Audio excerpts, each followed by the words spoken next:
L'argent ne compte pas vraiment pour moi. Il est surestimé et n'a pas beaucoup de sens. Même si une maison prend de la valeur, il faut payer des impôts et assumer des coûts élevés. L'argent coûte en réalité. Quand tu mets de l'argent à la banque, tu ne réalises pas que ce n'est plus ton argent. Ça devient instantanément l'argent de la banque. Il a été autrefois le Maverick de Wall Street, l'homme qui vivait à 100 à l'heure, profitait de la vie et gagnait des millions. Ross Mandel s'est forgé une réputation de mauvais garçon de Wall Street, intrépide, audacieux et plus grand que nature. J'ai converti 1500 $ en 30 millions en dépensant entre 5 et 10 millions au passage. J'étais fou et jeune. À 20 ans, je trouvais ça génial. Le mentorat a été extrêmement important pour moi tout au long de mon passage à Wall Street et ça fait toute la différence dans le monde. Derrière les gros titres sur l'excès et la controverse, il y avait une histoire d'ambition, de chute et de rédemption. Il a connu à la fois les sommets du succès et les profondeurs des conséquences. Et maintenant, il est ici pour dire la vérité, sans filtre, brut et différent de tout ce que vous avez entendu auparavant. La façon dont j'ai pu gravir les échelons. Pour ainsi dire, mon succès, mon rap, c'était « Écoutez, est-ce que je peux juste entrer? Je ne dirai rien, je veux seulement vous écouter. Pour approcher quelqu'un d'important, il sait ce qu'il peut faire pour vous. La question est, qu'est-ce que tu peux faire pour moi? » Investis en toi, crois en toi, n'achète ni ce que tous vendent, ni l'illusion.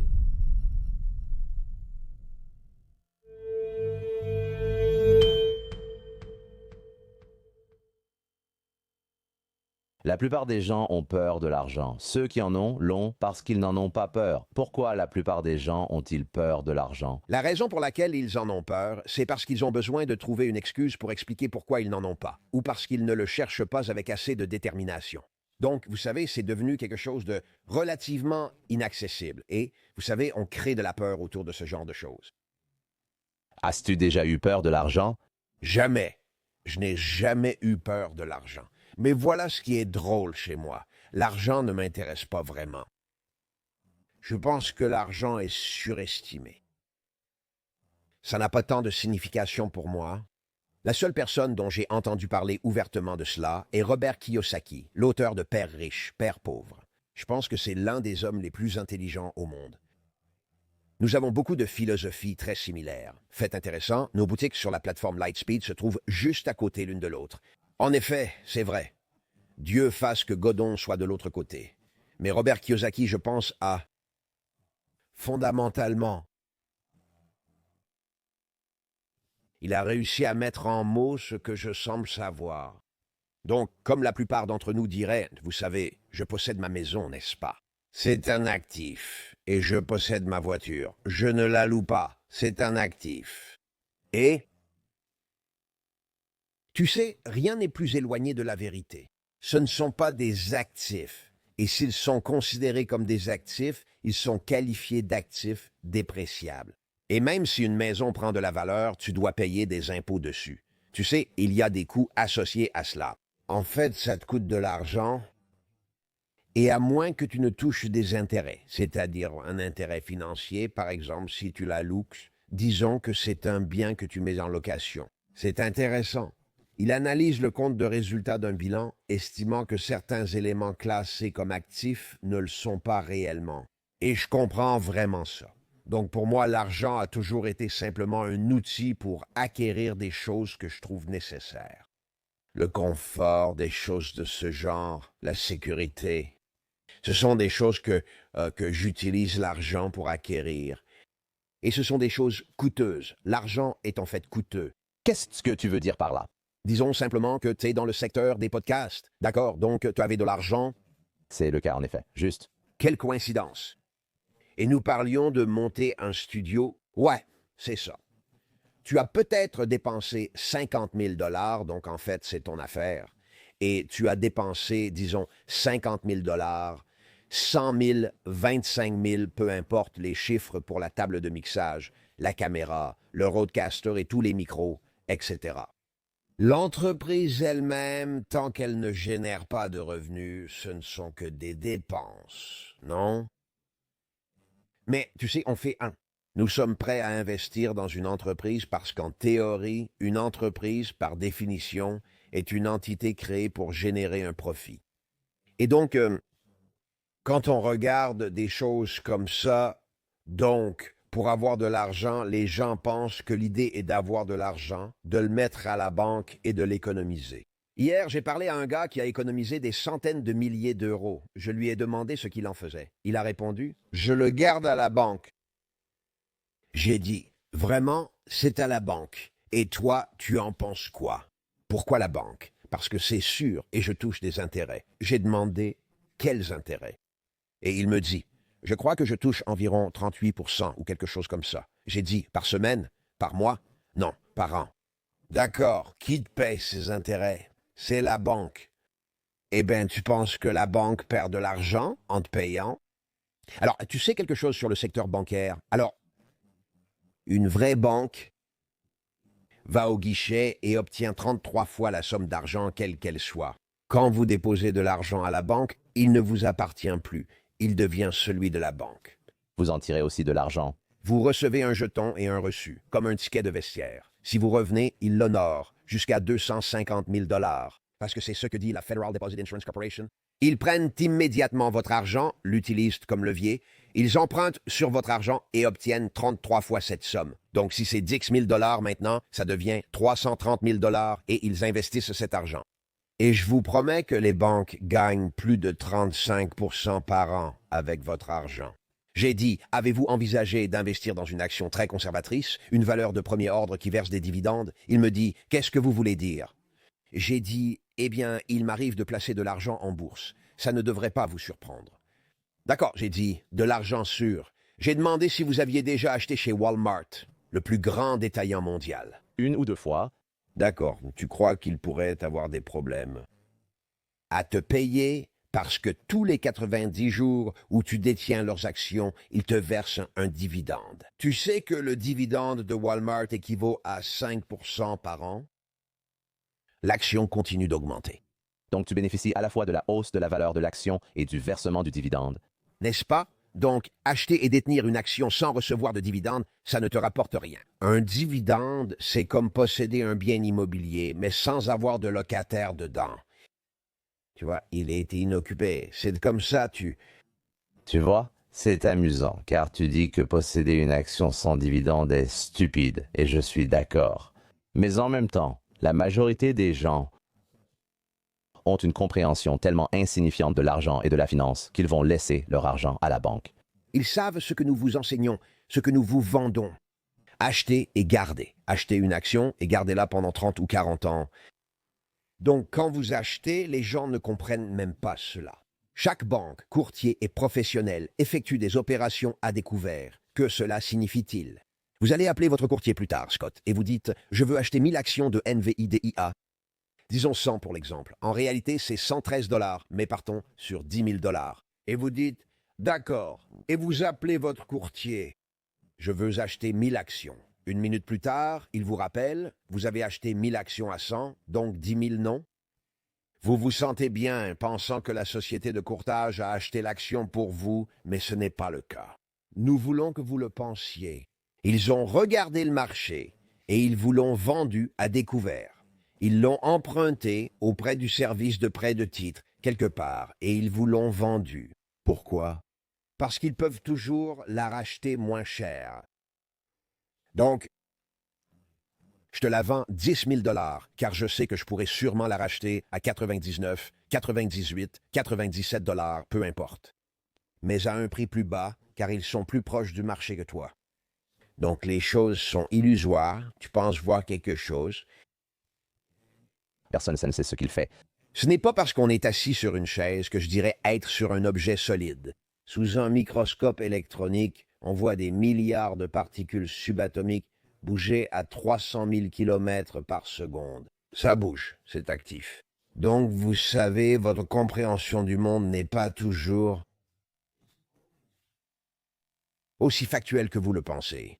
Donc, avec l'argent en particulier et des choses comme l'investissement, vous avez été programmé pour croire ce que nous vous avons dit de croire. Et je fais partie de cette machine qui est allée de l'avant, qui a présenté et vendu une histoire, tout comme des centaines de milliers d'autres personnes et de livres, etc. On a seulement évoqué brièvement l'investissement, les actions et les dividendes. L'éducation financière des gens est tellement éloignée de la vôtre, c'est incroyable. C'est presque drôle, si ce n'était pas triste, à quel point l'éducation financière est éloignée pour de nombreuses raisons. Peut-être que le système scolaire ou nos parents ne nous ont rien appris, car eux-mêmes ne savaient pas mieux. Combien de personnes prennent leur retraite et vont faire confiance à un conseiller en investissement d'une banque, et c'est leur seule stratégie de retraite, n'est-ce pas? Aux États-Unis, il y a les 401k, et au Canada, les régimes enregistrés d'épargne retraite. Vous avez tout un tas de choses différentes, n'est-ce pas? N'est-ce pas? Mais tu es dans ce domaine depuis longtemps. Tout le monde n'a pas commencé dans les années 80. 1983. Tu gagnais bien ta vie, environ 21 000 $ par mois comme courtier en bourse dans la vingtaine. C'est correct? Oui, c'est exact. Ce n'est pas mal. Ce n'est vraiment pas mal. Non, c'était vraiment très bien, en fait, et ça l'était. Je me sentais invincible. Je me sentais... Vous savez, Thomas Wolfe a écrit le best-seller « Le bûcher des vanités ». Ils en ont fait des films, un film, une série de spectacles, tout le truc. Et ils parlent des gars qui étaient à Wall Street à cette époque, dans les années 80, et ils les appelaient les maîtres de l'univers. Et j'étais l'un de ces gars-là. Et dans les années 90, ils parlaient des mauvais garçons de Wall Street dans les années 80, avant le crack de 87. Parce qu'à partir de 1982, le marché est monté en flèche. Imaginez un graphique. Donc, vous entrez ici près de mon coude, et ça a juste fait comme ça, tout droit vers le haut. Pendant 5 ans, j'ai transformé 1500 $ en 30 millions de dollars, et j'ai dépensé 5 ou 10 millions de dollars en cours de route. J'étais fou, mais j'avais la vingtaine, j'étais jeune, et je me disais juste que c'était génial. Je ne comprenais même pas que ça pouvait finir ou même changer. Parce que j'étais lié à certains des gars les plus célèbres de l'histoire de Wall Street, qui figurent aujourd'hui sur la liste des milliardaires de Forbes, etc. Des gars qui ont créé le NASDAQ, qui ont créé le trading électronique, qui ont inventé les idées de la méthode fondamentale. Les marchés actuels et votre compréhension du capital risque et du capital investissement, tout cela. Donc encore une fois, le mentorat a été énorme pour moi. Tout au long, lors de mon passage à Wall Street, cela fait toute la différence. J'avais des gars qui m'ont appris, qui m'ont montré, qui m'ont permis d'écouter, qui ont pris le temps de structurer des affaires, qui m'ont invité dans des affaires. Quand ils ont vu ma valeur et mon talent, ils ont reconnu ce que j'apportais. Je vais donner un petit conseil à tes auditeurs parce que je sais que tu as une audience importante. En ce moment, il y a beaucoup de gens qui viennent vers moi parce que je suis en train de monter dans le milieu des influenceurs et du podcasting, tu vois. Je vends de la formation en ligne, la Wealth Formula, un podcast. Je mentor beaucoup de personnes et actuellement des gens viennent soudainement vers moi et tout le monde se dit, il voit maintenant que je suis sorti de prison depuis peu de temps et que je suis en train de réussir. Mon graphique monte comme ça maintenant. Et les gens disent, tu sais pas, je sais que tu as signé pour produire un film. Mon frère a écrit un scénario, un script, un livre, puis-je te l'envoyer? Un autre gars a aussi écrit un livre et il le voit. Je suis sur le point d'obtenir un gros contrat d'édition. Et il veut m'envoyer le livre pour que je puisse peut-être lui décrocher un contrat d'édition. J'ai littéralement 2-3 douzaines de personnes, et je suis sûr que toi aussi, qui me contactent pour me dire ce que je pourrais faire pour eux. Ouais. Et la façon dont j'ai pu gravir, pour ainsi dire, les échelons du succès, mon discours, puis j'entrais sans rien dire. Je veux juste vous écouter. Je ferai tout pour vous. Que puis-je faire pour vous, pour pouvoir s'approcher de quelqu'un qui compte ou qui est important, quelqu'un qui est sur cette trajectoire? Il sait ce qu'il peut faire pour vous, je sais ce que je peux faire pour vous et pour lui. Mais que pouvez-vous faire pour moi? Si tu veux t'approcher d'un grand gars, tu dois comprendre comment il pense, agit et gère les choses. Qu'est-ce que tu peux faire pour la personne qui me dit « Je veux gérer tous tes réseaux sociaux ».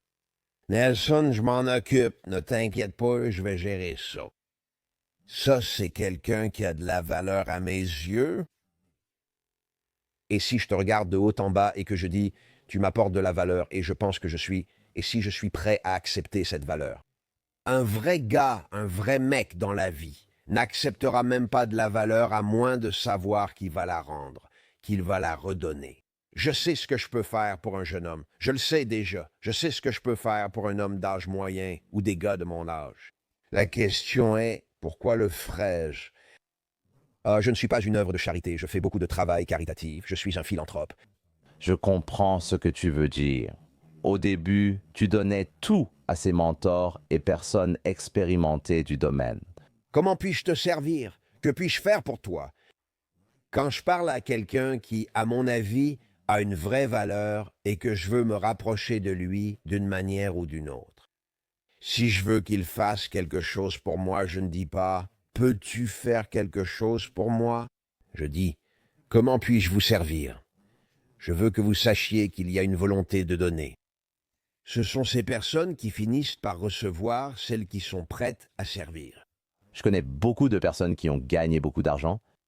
J'ai eu un certain succès, mais rien comparé à ceux qui ont atteint des sorties à 9 chiffres. Pour moi, c'est un autre type de succès. Comme tu as de la notoriété et un public, les gens s'intéressent aussi à toi pour ça. Mais que ce soit l'argent ou la célébrité que tu apportes, c'est évidemment un grand privilège d'avoir ça. Il est difficile de connaître les vraies intentions des gens quand on choisit avec qui travailler ou passer du temps. Tu es en bonne voie. Je veux dire beaucoup de choses. Oh, un podcasteur, encore un autre podcasteur, c'est un domaine tellement saturé.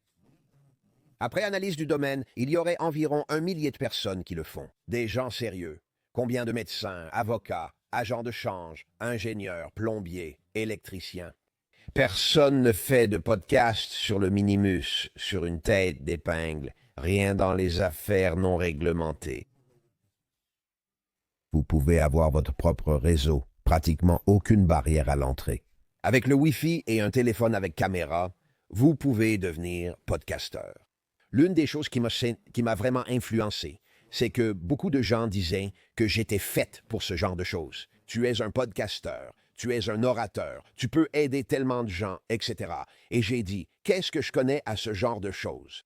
Et puis mon ex-femme m'a fait asseoir et m'a montré cette femme. Elle était comme une vendeuse, une caissière chez Walmart ou dans un des grands magasins. Et elle a un iPhone, elle est assise à une table de cuisine et elle a lancé un podcast.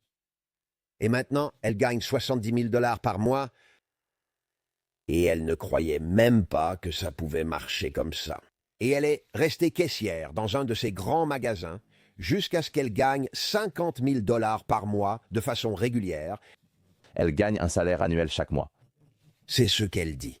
Et tu sais, à un moment donné, elle s'est dit « Pourquoi tu te tues à la tâche ?» Se lever tôt, travailler de longues heures, puis s'occuper des enfants et du mari. Quand tu trouves du temps pour ton podcast, c'est ça qui paie les factures de tout le monde. On aurait dit qu'elle n'y croyait pas. Je pense que c'est là où nous en sommes dans ce secteur.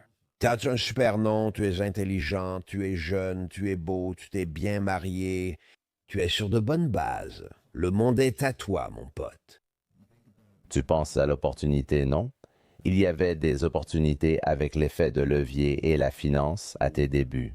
Il y a toujours cette opportunité aussi. Mais maintenant, je pense que l'opportunité est dans les médias et la portée, parce que ensuite tu combines ces choses, non? Et il y a ce concept d'un gars, Naval Ravikant. C'est un philosophe moderne, un entrepreneur très prospère. Il a créé l'une des entreprises qu'il a fondée avec AngelList, qui est une grande entreprise de start-up. Vous pouvez y investir. L'essentiel, c'est qu'il évoque 4 types de leviers. Il dit il y a la technologie, la finance, puis les personnes, et ensuite les médias. Ce sont les 4 éléments. Et si tu arrives à exploiter ces choses comme ce type l'a fait, tu es en or. Maintenant, ce que tu sais, c'est que tu connais la finance et tu connais les gens. Tu sais comment utiliser ces 2 types de leviers et la technologie, dans une certaine mesure, parce que tu as aussi construit toi-même une audience massive. Mais les médias, c'est quelque chose que les gens... Il y a beaucoup de créateurs, mais je ne pense pas que les gens comprennent à quel point les médias sont puissants. Je ne crois pas que quelqu'un ait vraiment compris la puissance des médias. Marché public en plus, je vois beaucoup de technologie plus marché public, c'est sûr, n'est-ce pas? Les gens introduisent des entreprises en bourse tout le temps. Des entreprises de logiciels font leur entrée en bourse et deviennent des licornes valorisées à 1000 milliards de dollars. J'ai oublié 1 milliard. Même 3 000 milliards de dollars. Mais dans les médias, je ne le vois pas. Les gens n'ont pas compris cet alignement. Vous savez, il y avait un gars qui s'appelait Sumner Redstone qui avait compris ça. Et il a créé Viacom et il avait des actions de type A et B. Sherry Redstone, sa fille, dirige désormais Viacom Bay en pleine période d'activités intenses. Il y a beaucoup de bruit autour de cette entreprise et de Paramount, et ils vont la scinder. Oui, donc ça, c'est incorrect. Je parlais des nouveaux médias, pas des médias traditionnels. Je voulais dire les nouveaux médias. Eh bien, il n'y a vraiment pas encore eu d'action avec les nouveaux médias. Et c'est pour ça que j'ai créé Raw Media, parce que mon plan est d'introduire le monde des nouveaux médias au monde de Wall Street et de la bourse. La viralité. Et je veux dire, il y a des gars comme Patrick Bet-David que je pense comprendre ça et qui vont dans cette direction. Je suppose qu'à un moment donné, Value Attainment fera son entrée en bourse, selon moi. Je ne sais pas s'il serait intéressé uniquement par la vente, mais on ne sait jamais, parce qu'il pourrait obtenir un prix de 3, 4, 5, voire 6 milliards. Qui a vraiment compris ça?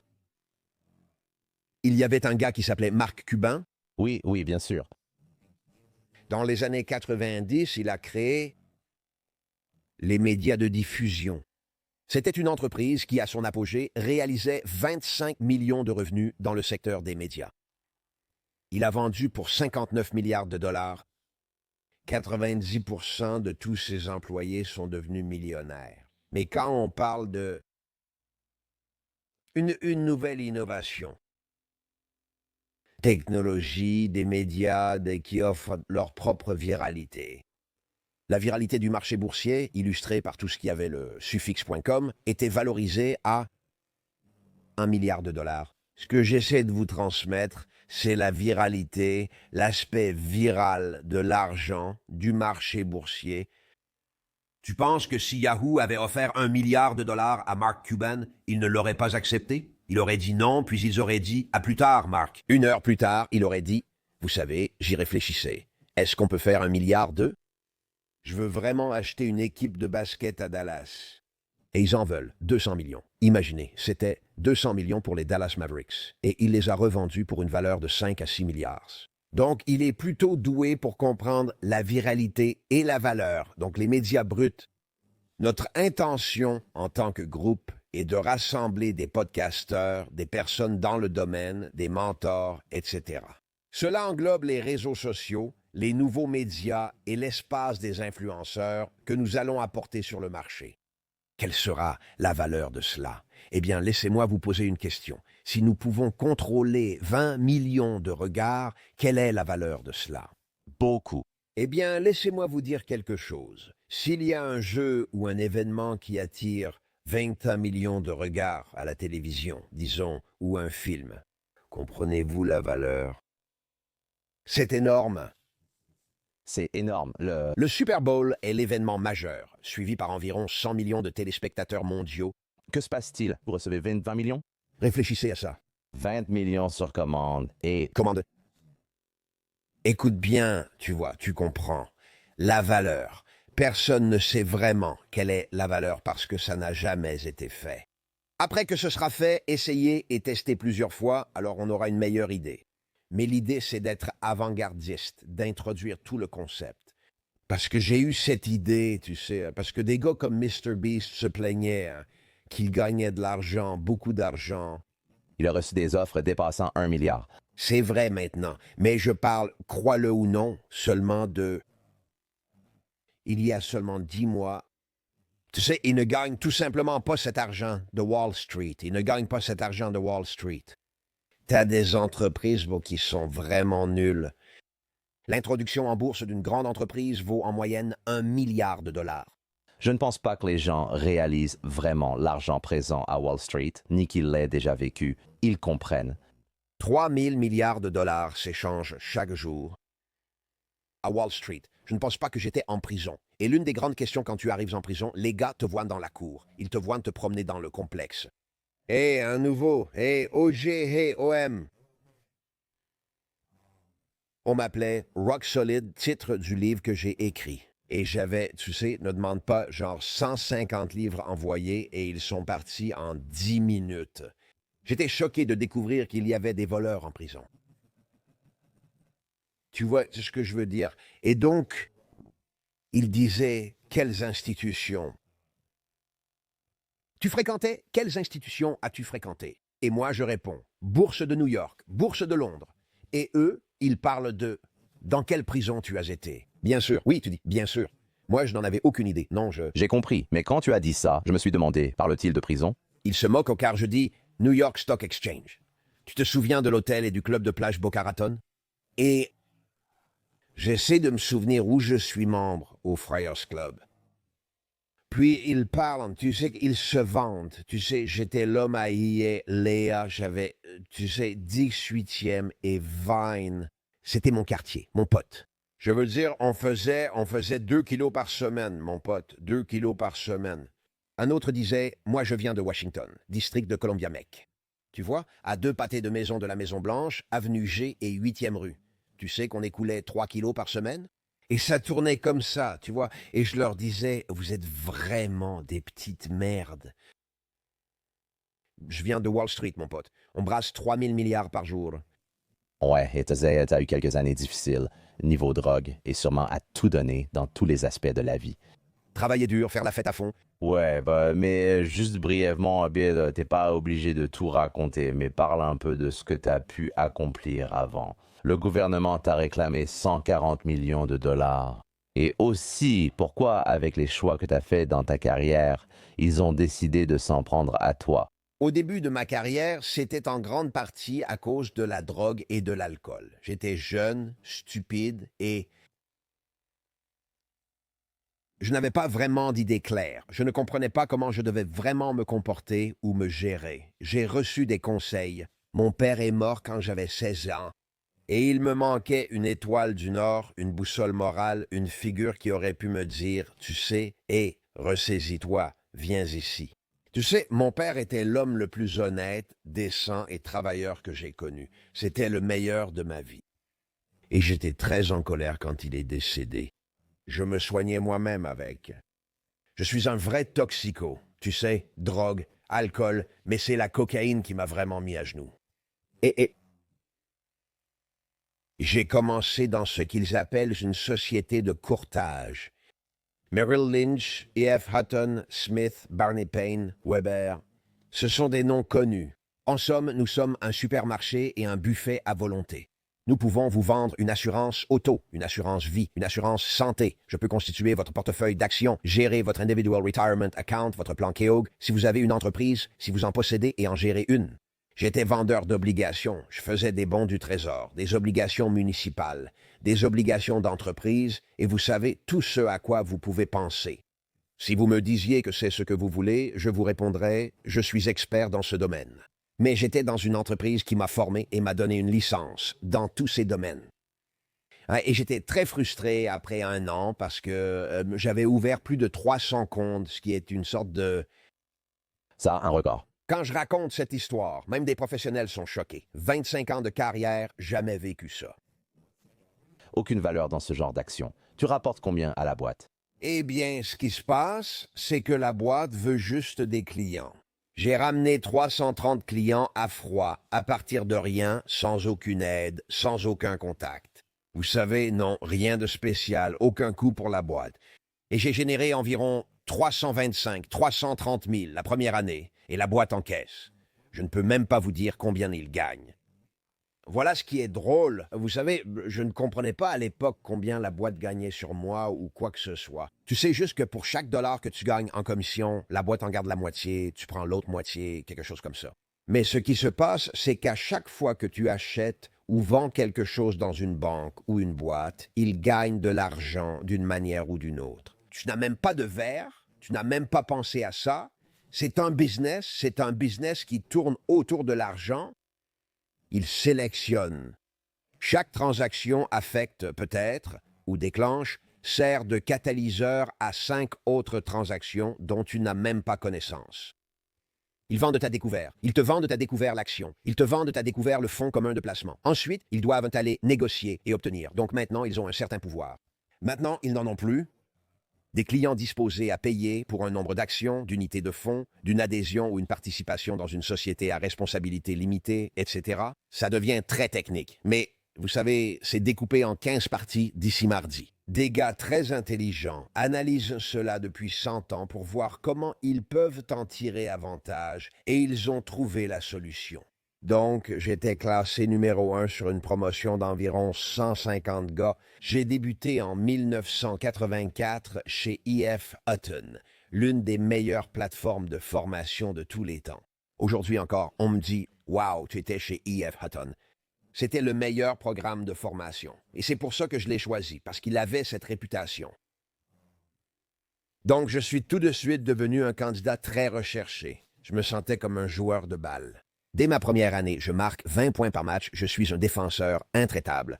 Je prends des rebonds, je fais des passes décisives. Je suis un joueur d'équipe. Je ne dérange personne, je fais ce que je veux. Je bois, je fume, je sniffe chaque jour. Mais je suis jeune. Je peux. Tu sais quoi? Tout le monde le fait, c'est ce que je me dis. Tout le monde le fait. Et j'ai trouvé mon groupe de personnes qui le faisaient aussi. Dans chaque entreprise, certains font toujours la fête. Le plus drôle, c'est avec le temps. Quand je suis devenu sobre, personne ne voulait m'embaucher alors que j'étais sobre. Tu es aux alcooliques anonymes? Ça veut dire quoi? Tu ne bois pas. Tu ne bois pas pendant la journée, tu ne bois pas pendant la semaine. Je ne comprends pas. Je veux dire, qu'est-ce que tu veux de moi? Vendredi soir, je reçois du monde chez moi. Tu sais, ma fille, elle va faire sa bat mitzvah, elle va être baptisée et on va servir du vin. Elle me dit, tu ne vas pas prendre un verre? Je lui dis, non, tu penserais que ça me rendrait plus attirant pour les gens sérieux. Il voulait de grosses couilles. Ross Mandel, qui offre des verres à tous au bar, puis, avec la gueule de bois, fume 1 ou 2 paquets de cigarettes par jour à mon bureau. À cette époque-là, on pouvait fumer. Tout le monde avait de grands cendriers. Tout le monde avait des flasques et des bouteilles, dans leur bureau. Ils étaient tous En train de boire, les temps changent, incroyable. C'est incroyable comment les médias ont pu influencer autant de gens. Aujourd'hui, fumer, c'est le diable. Les gens qui fument aujourd'hui me disent que je suis le diable. Ils ont une petite boîte dehors à Manhattan, sur le trottoir à 3 mètres de l'entrée, comme une zone de pénalité. Exactement. Et ils s'assoient, ils tirent sur leurs cigarettes et ils disent, là, tu sais, j'ai l'impression d'être un idiot. Les gens ne boivent plus autant qu'avant. Non plus, ils ne le font pas. J'ai trouvé, je viens d'entendre une statistique intéressante. Un ami qui travaille avec des compagnies de croisière affirme que la consommation d'alcool a beaucoup baissé à bord. Mais tu sais ce qui se passe avec la consommation d'alcool? Les gens sont tellement drôles, c'est complètement hors sujet, mais j'ai trouvé que c'était un point intéressant. Donc il s'attendait à ce que lorsque les gens boivent moins, ils dépensent moins d'argent au casino. Il affirme que ce n'est pas le cas, car désormais, les gens s'attendent à perdre au casino s'ils boivent. Ils vont au casino en pensant « je suis sobre, je vais gagner », mais ils se font avoir. Exactement, c'est ça. La consommation d'alcool a diminué sur les croisières, tandis que les revenus des casinos sont 3 à 4 fois plus élevés qu'avant le COVID. C'est fou, non? Ah, les gens sont tellement drôles. Ils essaient toujours de battre le système, mais le système les bat toujours, quoi qu'il arrive. Mais bon, c'est drôle. J'ai des amis qui aiment boire, mais ne boivent pas en jouant au poker, même sans le vouloir. Ouais, mais le joueur moyen pense que s'il est sobre, il va battre la maison et il ne gagne jamais. Les chances sont les chances. Les chances sont les chances. C'est une question de pure masse. Bref, exactement. C'était une époque différente de celle d'aujourd'hui, évidemment. Les gens ne fument ni ne boivent à leur bureau. Enfin, certains. Je pense que les financiers les boivent et prennent toujours de la coke. Ça n'a pas vraiment changé. Tout cela se passe actuellement. Si tu es dans la finance et connais quelqu'un avec un problème, appelle-moi. Quand tu traversais les moments les plus stressants de ton histoire, tu n'es jamais revenu en arrière en te disant que tu devais lâcher prise. Tu ne t'es jamais appuyé sur des substances ou quoi que ce soit de ce genre pour t'en sortir. En fait, j'ai vraiment voulu mettre fin à mes jours. Je ne sais pas si tu en arrives à cette substance, tu sais souvent, et je dis oui, il y en a beaucoup. Tu sais, je prie Dieu. Je ne veux pas me réveiller ni affronter demain. J'ai été reconnu coupable de 4 chefs. J'entre avec ma famille pour être condamné par le juge. Les avocats me disent que c'est 50%, 50-50. Ils vont te placer en détention provisoire. Ils vont t'emmener en garde à vue sur le champ. Alors, mets tous tes objets de valeur dans un sac en plastique et sois prêt à les remettre à ta femme ou à ton avocat. Ils vont t'emmener et tout ce que tu as risque de disparaître. Et tu sais, je veux juste sortir. J'ai des choses de valeur et je n'en ai tout simplement pas envie. Mon Dieu, je n'ai pas envie de me réveiller demain. Tu sais, J'ai déjà ressenti une telle pression que boire ou prendre un comprimé ne servait à rien. Je fais face à un vrai stress. Tu sais, beaucoup d'entre nous ont beaucoup de stress fabriqué. Cela relève de la maladie de l'addiction. Dans ta tête, peu importe le stress dans la vraie vie, tout ce qui se passe dans ton esprit, ça l'amplifie. Il y a un effet viral, c'est amplifié 1000 fois. Non, si j'avais cru que cela m'aiderait, je l'aurais fait. Je l'aurais choisi. Dis-moi la suite de l'histoire, ce qui les a poussés à vouloir s'en prendre à moi. Je vais te l'expliquer. Donc, au moment où je me suis remis sur pied en 1990, j'avais accumulé environ 9 arbitrages clients. Ce ne sont pas des affaires pénales, ce sont des affaires civiles. Toutes civiles. Et je vais vous donner un exemple. Nous faisons des affaires à $1 million au téléphone.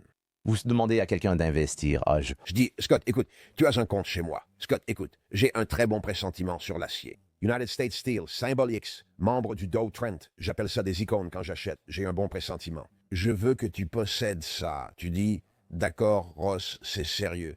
Oui, l'acier, je veux que tu l'aies. 10 000 actions, c'est 30 $ l'action. Peux-tu me trouver 300 000 $ la semaine prochaine? Mais je l'achète. Si tu acceptes, j'achète 10 000 actions tout de suite. Tu dis, allons-y.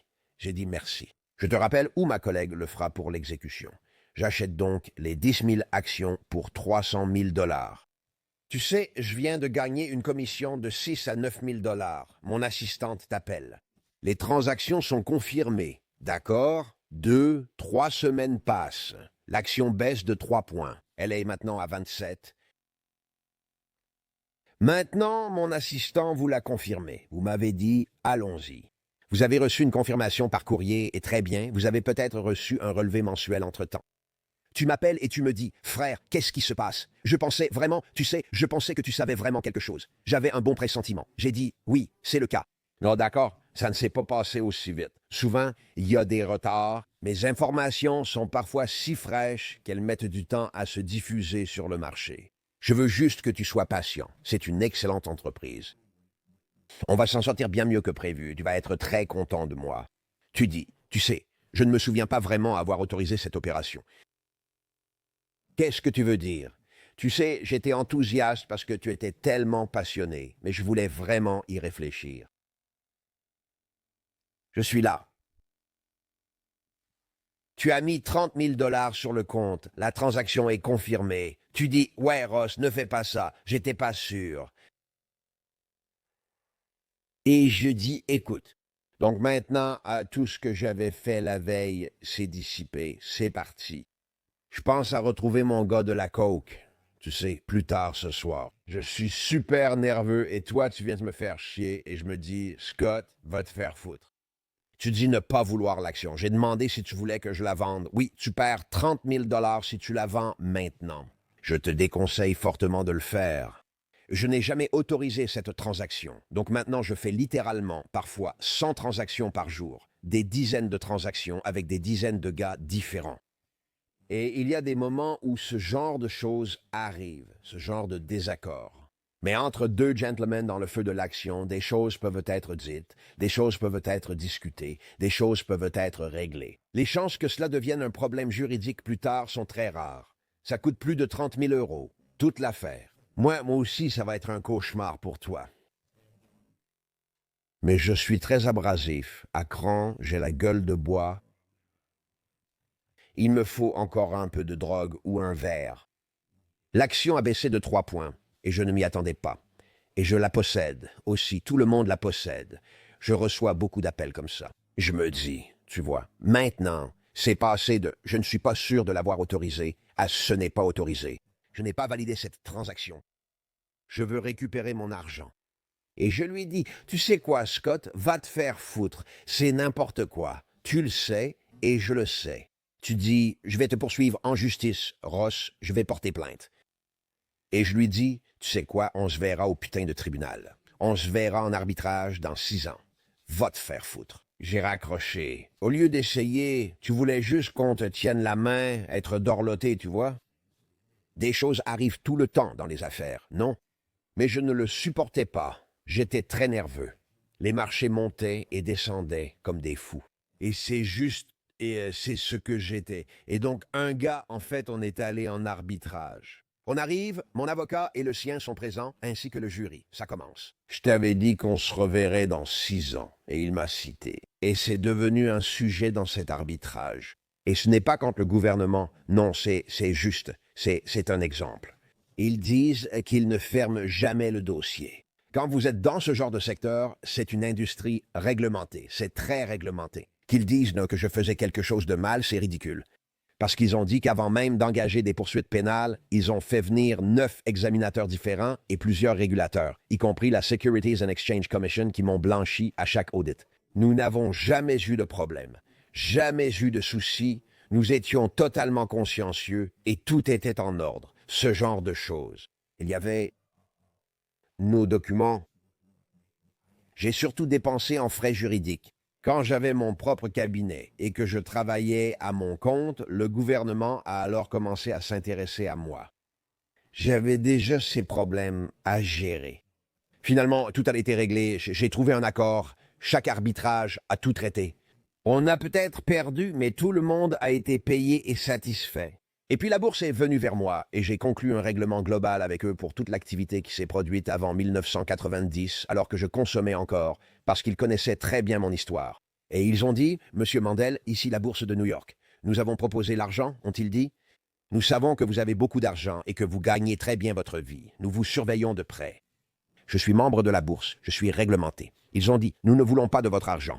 Nous voulons que vous preniez 6 semaines de congé, que vous alliez à la plage et que vous réfléchissiez à la chance que vous avez d'être encore dans ce métier. » J'ai donc été suspendu par la bourse de New York.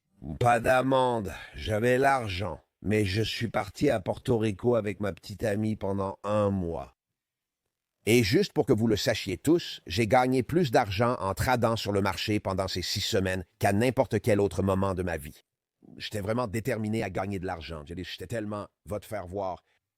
Je vais te prouver que je suis ce genre de gars. Dis-moi que je suis comme Dana White, que je ne peux pas, vas-y, dis-le.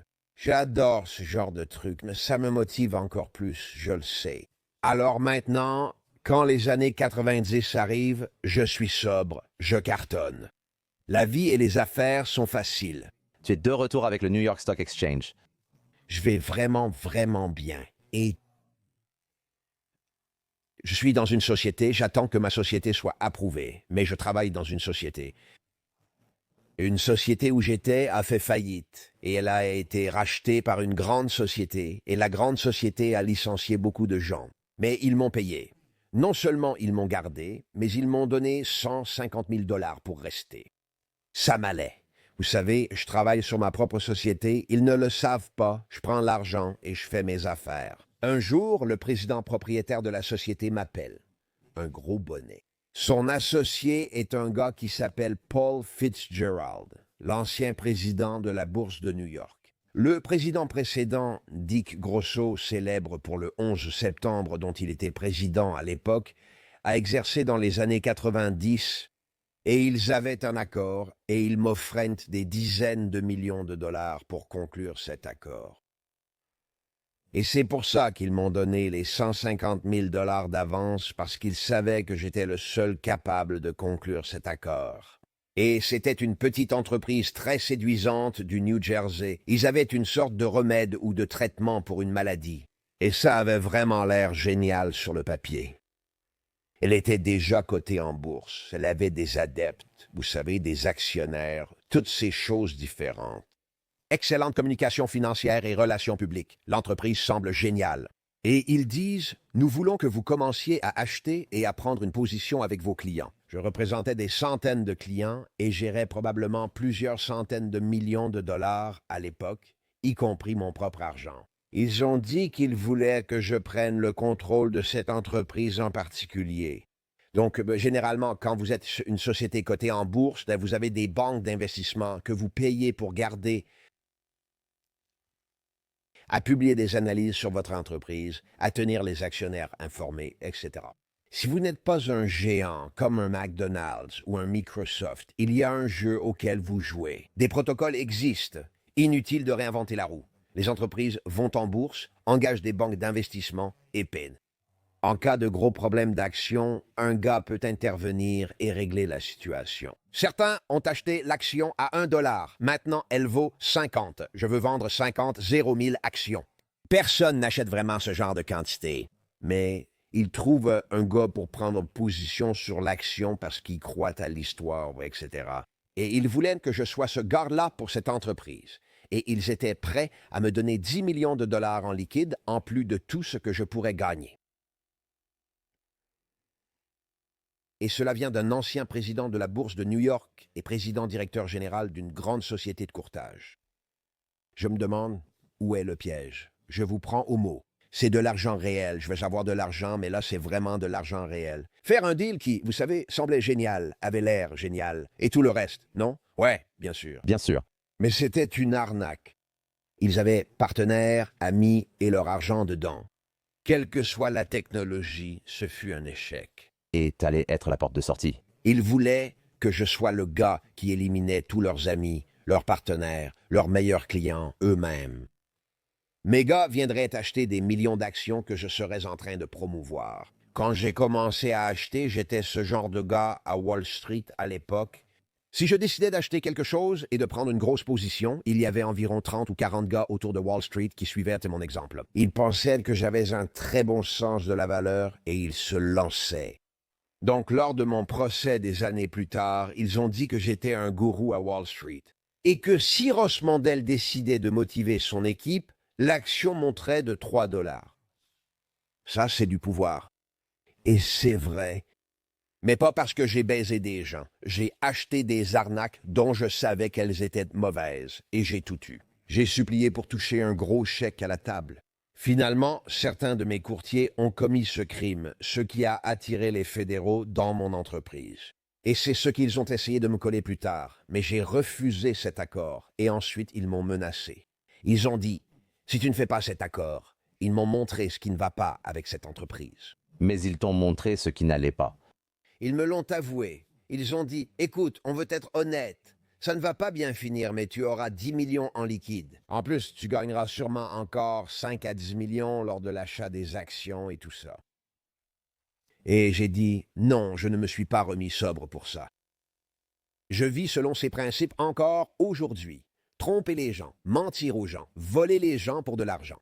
Je gagne de l'argent, je gagne ma vie, je n'ai pas besoin de mendier auprès des gens. J'achète de vraies actions dans une mauvaise affaire boursière et je suis payé. J'ai d'excellentes informations à l'instant, les amis. Et ils ont dit, eh bien, le Wall Street Journal nous a appelés et ils veulent faire un article, un grand article sur les courtiers voyous. Et ton nom a été mentionné. Tu es très célèbre dans le métier. Nous pouvons te protéger. Ils te menaçaient et m'ont fait du chantage. Et qu'est-ce que j'ai fait? J'ai dit, les gars, merci, mais non merci. Va te faire foutre. Et je suis parti, et ils m'ont rendu la vie infernale. Mais ils ne savaient pas. J'avais déjà demandé à créer mon entreprise, accompli tout le travail et levé des millions de dollars. Et donc, j'ai reçu un appel de Jeffrey Taylor du Wall Street Journal. C'était ma première vraie expérience avec ce journal. Il écrit un article en première page, il a écrit le plus grand article. Le 14 mars 1996, c'est sorti. Tout cela a commencé en 1995. J'ai réussi à retarder le journal, et cet écrivain a fait un article à charge sur Juste toi. Eh bien, je vais t'expliquer. Ils se sont servis de moi, ils ont écrit toute l'histoire de ma vie pour accuser le système de régulation de Wall Street. Et ils se sont servis de moi, de toute l'histoire de ma vie. 5250 mots. Ils sont allés dans ma ville natale, frapper aux portes. Ils sont allés dans mon lycée, ont interrogé mes professeurs. Ils ont interrogé des clients avec qui j'avais eu des problèmes. Tu sais, certaines de ces histoires que je t'ai racontées plus tôt. Et première page du Wall Street Journal. Et ils ont utilisé mon histoire. Comment ce type travaille-t-il encore là? 9 opérations, ex-trafiquant, prenait de la cocaïne. Il admet avoir été abrasif. Tout ça est... Je me suis soumis à 3 entretiens de 8 heures avec cet écrivain, partageant l'histoire de ma vie. Parce que mon avocat m'a dit, tu vas être approuvé pour ce cabinet dans les prochains mois. Si ce type publie cette histoire, ils te refuseront et tu n'auras jamais de cabinet. J'ai demandé quoi faire. Ils ont répondu, gagne du temps. J'ai demandé comment. Ils ont dit, personne ne parle comme toi, Ross. Il va s'asseoir et tu commences à lui raconter ta vie. Et à la fin de la journée, tu en seras à peu près au lycée, peut-être à la première année de fac. Tu es si intéressant qu'ils reviendront pour en savoir plus, pensant obtenir des infos, alors que tu gagnes du temps. Quand tous les avocats sont arrivés, car le Wall Street Journal et moi en avions chacun 3 avec leurs emplois du temps. Tu sais, à l'époque, ils étaient tous sur leur BlackBerry. On pouvait repousser ça, on allait les retarder encore quelques mois. Donc, il écrit « Après 3 entretiens éprouvants de 8 heures chacun, et j'ai même dit au gars, écoute, je ne sais pas pourquoi tu m'utilises pour ça. Je pourrais être une excellente source pour toi en tant que journaliste. Si tu ne me descends pas avec cette histoire, je pourrais être un sujet précieux. Je sais beaucoup de choses, je suis un gros poisson dans cette arnaque et je progresse. C'est mon parcours. Ouais, bien sûr, je suis comme la carrière de podcast de Scott Clary, je suis sur ce morceau. Il a écrit que j'ai tenté de le faire, que je lui ai proposé cet accord dans une du Wall Street Journal, comme si j'avais essayé de le soudoyer. Tu vois? Et donc finalement, l'histoire sort. Le 14 mars 1996, je suis en première page du journal, je fais la une des infos. Je vivais dans un appartement à Manhattan, dans un immeuble très chic, et quand je descendais, il y avait un grand bureau. Et imaginez un hôtel très chic, mais c'est une coopérative, un grand appartement. Et vous savez, le gosse avait tous les journaux, tout le monde dans l'immeuble avait le Wall Street Journal. Ils m'ont tous demandé si je pouvais leur dédicacer. La fille qui travaillait pour moi, cette jeune assistante commerciale éblouissante qui travaillait pour moi, cette magnifique blonde aux yeux bleus avec une silhouette incroyable travaillait pour moi. Vous savez, elle a même couché avec moi cette semaine-là parce que j'étais devenu une grande célébrité. Et bien sûr, je l'ai épousée. Ces filles, je veux juste te dire de t'oublier. Et j'étais genre... Comment il s'appelle, ce mec viril? GQ voulait faire de moi leur couverture, le mauvais garçon de Wall Street. J'aurais dû le faire, je l'aurais eu pour toujours. Mais mes avocats m'ont dissuadé car j'avais déjà été approuvé et possédais ma propre entreprise. Et quand cette histoire est sortie, 500 gars sont venus à mon bureau. Dans le film Le Loup de Wall Street, Jordy Belfort raconte comment il est apparu dans Forbes et qu'ils l'ont appelé le Loup de Wall Street. Mais c'est une histoire complètement inventée. Il a utilisé mon histoire pour cette scène. Il s'est lui-même surnommé le Loup de Wall Street, personne ne l'a jamais appelé ainsi. Forbes n'a jamais parlé de lui, aucun article. Voilà ma vraie histoire. Tu ne me crois pas? 14 mars 1996. Le titre de l'article reprenait la citation de mon album de fin d'année du lycée. Dernièrement, il me vient à l'esprit quel long et étrange voyage ça a été. C'était ma citation de lycée. Je n'avais que 17 ans. Et déjà, je me disais, quel long et étrange voyage ça a été. J'avais 17 ans. C'est ma citation de lycée, ma citation dans l'annuaire. Et ils avaient ma photo de l'annuaire. Et ils ont écrit toute cette histoire de 5250 mots. La plus grande histoire de la Dow Jones Corporation, qui possédait le Wall Street Journal à cette époque, était le journal le plus vendu au monde, sur toute la planète Terre. C'était la plus grande histoire jamais écrite sur quelqu'un alors. Mais tout à coup, tous les régulateurs de ce secteur et du gouvernement ont affiché ma photo. La Securities and Exchange Commission a appelé plus tard pour dire « Monsieur Mandel, nous voulions vous informer de l'ouverture d'une enquête à votre sujet. » J'ai répondu « Pourquoi ?» Ils ont dit « Fiston, être en première page du Wall Street Journal n'est pas bon signe, car dans ce secteur, toute publicité est mauvaise. » Je me suis battu pour ne pas apparaître dans ce journal, ce qui a lancé mon parcours pour devenir un nom connu dans ce secteur. Et quand quelque chose comme ça arrive, ils sont obligés d'enquêter. Bien sûr, Oui, ils le font. Ils doivent enquêter. Ce n'est même pas un choix à ce stade. Non, ce gars était un type adorable. Ils m'ont appelé. Je n'ai plus jamais parlé à la Securities and Exchange Commission jusqu'à ce qu'ils m'inculpent. Et ils m'ont inculpé. C'est exactement la même chose qu'ils m'auraient reproché en 1996 donc. Est-ce que la Securities and Exchange Commission a mené au FBI? Eh bien, c'est une idée reçue. Donc, vous savez, parce que la Securities and Exchange Commission avait mené une enquête et découvert tout ce que nous avions fait. Chaque détail avait été vérifié et tout. À cause de cette histoire, j'ai été le représentant enregistré le plus analysé de toute l'histoire du secteur. Donc, quand vous ouvrez une société de courtage, si vous et Nelson étiez courtier et que vous lanciez votre propre société, vous savez qu'ils ont compris. La Financial Industry Regulatory Authority exige un responsable conformité pour 15 courtiers. Ce poste est rémunéré environ 180 000 $ par an. D'accord, pour chaque 15 courtiers, vous devez en avoir un. Moi, je devais en avoir un pour chaque 4 courtiers. Parce que je suis Ross Mandel, et je l'ai fait, et on était irréprochable, putain de propre. Parce qu'à ce moment-là, j'étais déjà un homme riche, tu sais. Et tu sais, j'étais contrôlé 5 fois plus souvent que n'importe qui d'autre. Mais même après cette histoire, et ensuite, il y a eu plusieurs autres articles écrits sur moi à cause de ça. Ensuite, j'ai lancé ma propre entreprise et mes affaires ont très bien marché, avec d'excellents accords. Et à un moment donné, le Wall Street Journal, je faisais une affaire. Nous voulions appeler l'un de mes partenaires. Je vais appeler le journal parce que je voulais savoir ce qu'il pense de Ross Mandel. Sinon, nous ne voulons pas publier d'article. Et il dit « Wow, maintenant le Wall Street Journal est neutre envers Ross Mandel. » La fois suivante où j'ai fait la une du Wall Street Journal, c'était une belle histoire.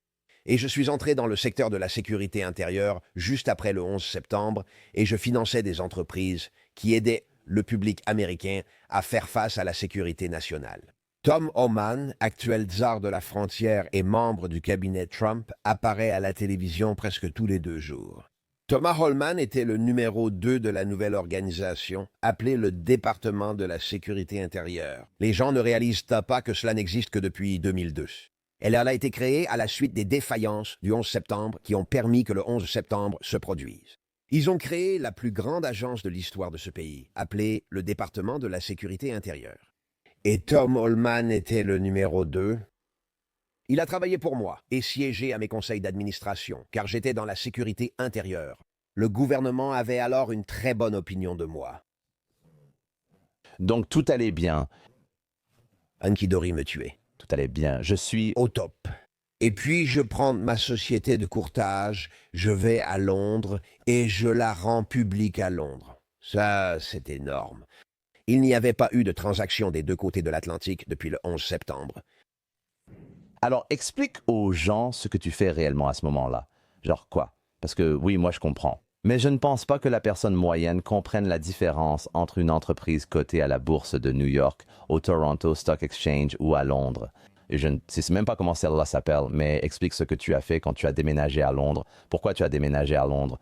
D'accord, donc ce qui s'est passé, c'est que... C'est un peu la première chose qui a commencé à déclencher toute cette histoire de putain de FBI. Eh bien... Ce qui s'est passé, c'est ça. La société que j'ai créée en 95, pendant tout ce fiasco de cette histoire qui s'écrivait, que je faisais traîner, j'ai été approuvé. Elle s'appelait Rowan Capital, R-O-A-N. Jerry Roth, j'espère que tu vas bien à Bedford, New York. C'est un homme riche, ancien trader chez Spielitch Kellogg. Goldman Sachs a racheté Spielitch Kellogg. Il est devenu un homme très, très riche. J'ai acheté cette société de courtage auprès de lui. Je l'ai appelé Rowan Capital, en référence à sa couleur de chevaux préférée, le Rouen. Beaucoup cherchent à deviner. R-O-A-N, R-O c'est Ross, mais qui est le A-N, le partenaire secret? C'était la couleur d'un cheval, il les collectionnait. Toute cette histoire était folle. Les gens sont vraiment fous. J'ai acheté cette entreprise en 95, j'ai obtenu l'autorisation de la posséder. C'est ce que j'attendais, cette approbation pour la diriger. Et en moins de 20 mois, moins de 2 ans, je l'ai vendue. C'était la société de courtage la plus en vue de New York. Blackstone. Tout le monde sait qui est Blackstone.